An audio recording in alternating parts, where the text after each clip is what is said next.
I think of all of the people I've seen in Iraq, Ukraine, northern Nigeria, where the Christians are under such terrible and almost ignored persecution, and from many other places.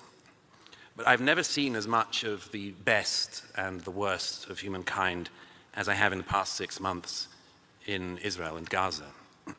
I was here in New York on the 7th of October, and on the 8th of October I went down to Times Square, and there were these men and women waving signs celebrating the massacre of the previous day.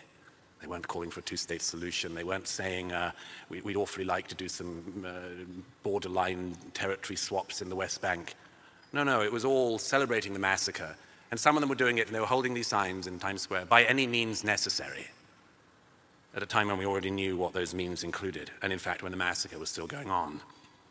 And I thought then, and I said this in the Post, I thought then that a couple of things were obvious. The first is I had to get to Israel as soon as I could. The second was that we were going to see a kind of Holocaust denialism in real time, and therefore I thought I should see with my own eyes everything that had happened, everything I could see. And the third was that I noticed already what I said a couple of days after the 7th. I said, there are some times in your life when a flare goes up and everybody can be seen precisely where they're standing. And that seemed to me to be exactly what happened. I went straight to the sites of the massacres, to the hospitals where the wounded were recovering. I won't give you all of the, or even any of the terrible stories you can hear from there. I joined the experts in the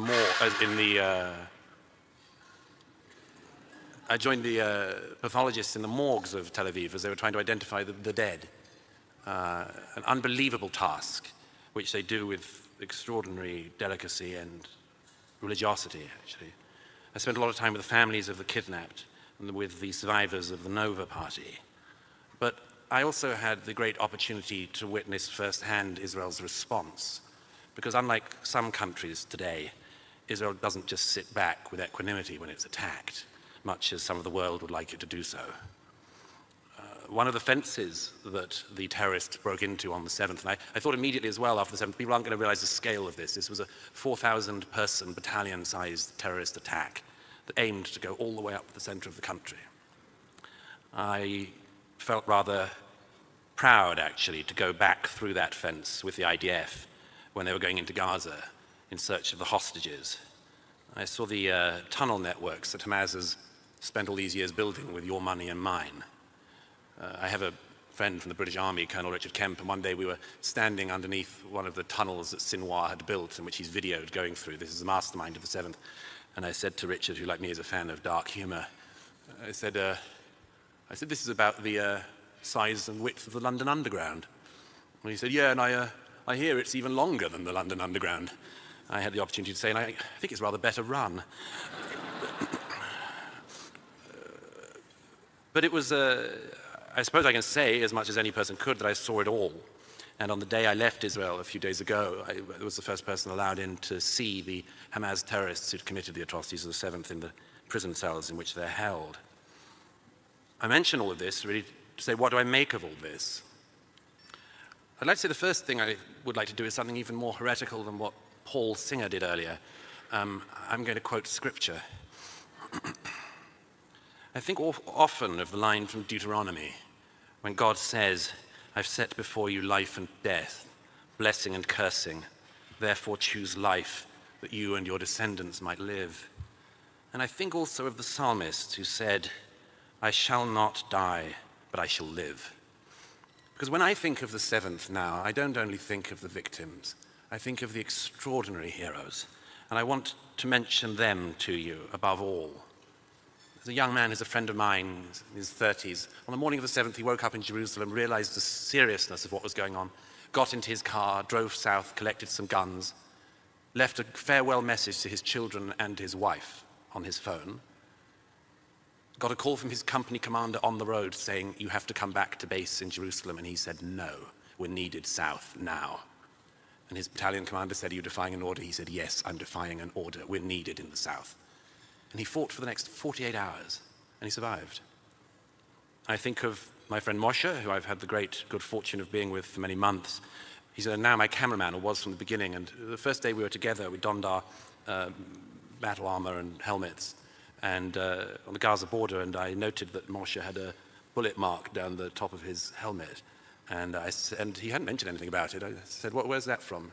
And he explained that it was from the 7th. He, every Saturday, would go down to see a friend of his in Kfar Aza, also in the media, and he drove right into the middle of the firefight on the highway.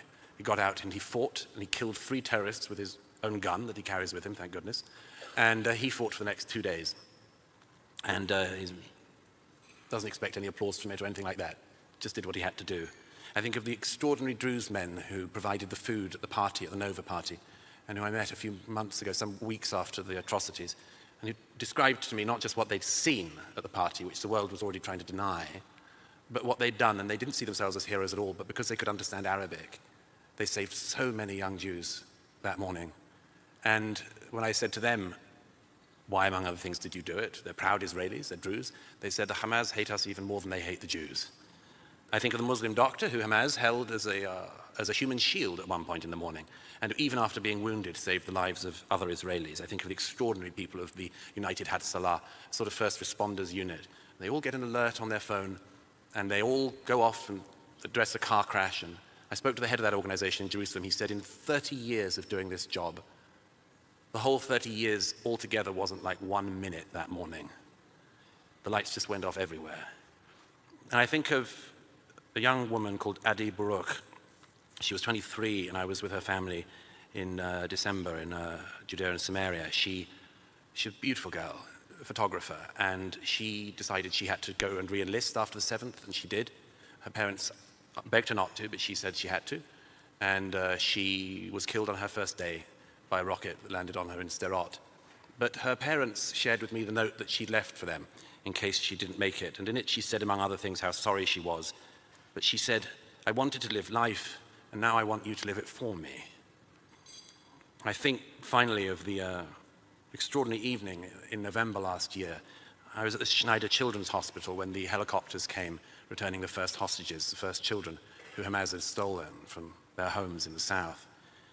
And we'd been waiting for them for 2 days. There were 2 days of thwarted exchanges where Hamas deliberately eked it out, more and more torture for families.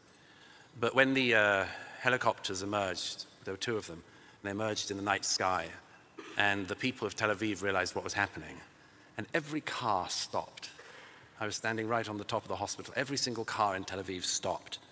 And suddenly I noticed there was applause from the citizens, the Tel Avivians. And then there was singing all the way through the streets of Tel Aviv.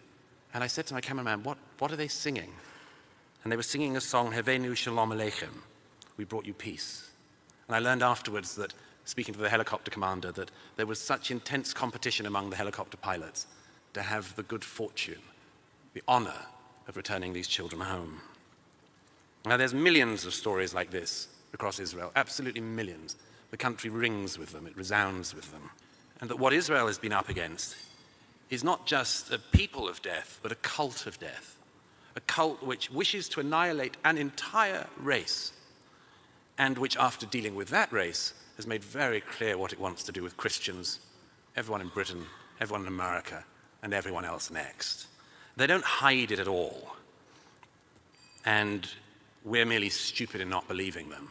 And I suppose for those people in America who don't believe them, I'd say, slumber on as long as you can. I wanted, therefore, just to say, I want to thank the Manhattan Institute and you for this deep honor, but I want to dedicate it to the people of Israel of all ages who in the face of absolute death cults, in the face of people who most people in this country have no idea of, can't imagine what these people are capable of. I want to dedicate my acceptance of this award to the people of Israel who in the face of death choose life. Thank you.